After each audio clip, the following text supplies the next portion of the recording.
So that's another issue in some sense that seems to make the postmodernist critique even more correct. How in the world are you going to extract out a canonical interpretation of something like that? It's like it's not possible. But here's the issue, as far as I can tell. So when the postmodernists extended that critique to the world, they said, look, well, a text is complicated enough. You can't extract out a canonical interpretation. What about the world? The world's way more complicated than a text, and so there's an infinite number of ways that you can look at the world. And so how do we know that any one way is better than any other way? And that's a good question. Now, the postmodern answer was we can't. And that's not a good answer, because you drown in chaos under those circumstances, right? You can't make sense of anything. And that's not good, because it's not neutral to not make sense of things. It's very anxiety-provoking.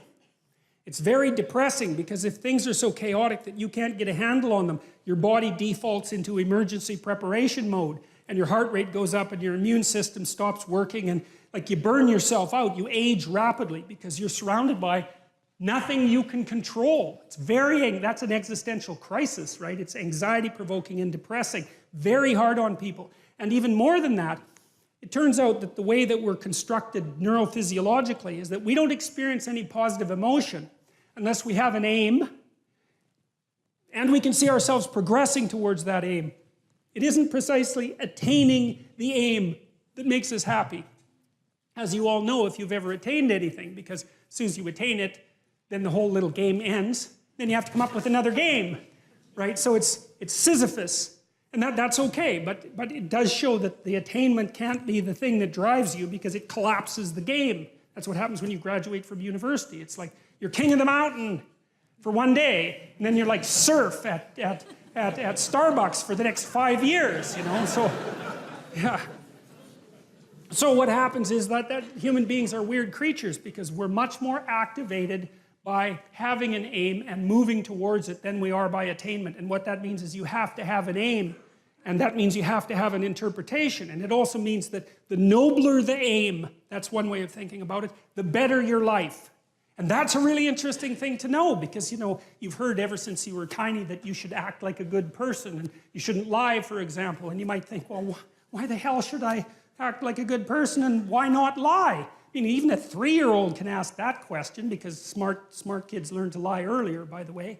And they think, well, why not twist the fabric of reality so that it serves your specific short-term needs? I mean, that's a great question. Why not do that? Why act morally? If you can get away with something, and it brings you closer to something you want, well, why not do it? These are good questions. It's not self-evident.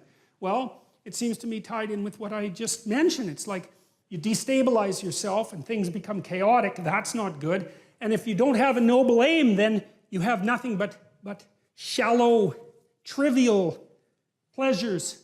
And they don't sustain you. And that's not good, because life is so difficult, it's so much suffering, it's so complex. It ends and everyone dies and it's painful. It's like, without a noble aim, how can you withstand any of that? You can't. You become desperate, and once you become desperate, things go from bad to worse very rapidly when you become desperate. And so there's the idea of the noble aim, and it's not something, it's something that's necessary. It's the bread that people cannot live without, right? That's not physical bread. It's the noble aim. And what is that? Well, it was encapsulated in part in the story of Marduk. It's to pay attention, it's to speak properly, it's to confront chaos, it's to make a better world. It's something like that. And that's enough of a noble aim so that you can stand up without, you know, cringing at the very thought of your own existence, so that you can do something that's worthwhile to justify your wretched position on the planet. So now the literary issue is that, so look, you take a text, you can interpret it a variety of ways, but that's not right. This is where the postmodernists went wrong, because what you're looking for in a text, and in the world for that matter, is sufficient order and direction. So then we have to think, well, what does sufficient order and direction means? Well, you don't want to suffer so much that your life is unbearable, right? That just seems self-evident. Pain argues for itself. I think of pain as the fundamental reality, because no one disputes it, right? I mean, even if you say that you don't believe in pain, it doesn't help when you're in pain. You still believe in it, right? You can't pry it up with logic and rationality. It just stands forth as what the fundament of existence, and that's actually quite useful to know. Say, well, you don't want any more of that than is absolutely necessary. And I think that's self-evident. And then you say, wait a minute, it's more complicated than that. You don't want any more of that that's necessary today, but also not tomorrow and not next week and not next month and not next year. So however you act now, better not compromise how you're going to be in a year, because that would just be counterproductive. That's part of the problem with short-term pleasures, right? It's like act in haste, repent at leisure. Everyone knows exactly what that means. So you have to act in a way that works now and tomorrow and next week and next month and so forth. And so you have to take your future self into account.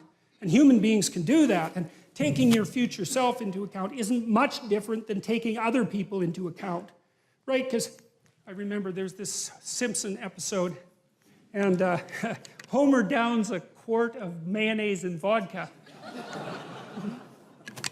He says, Marge says, you know, you shouldn't really do that. And Homer says, that's a problem for future Homer. I'm sure glad I'm not that guy.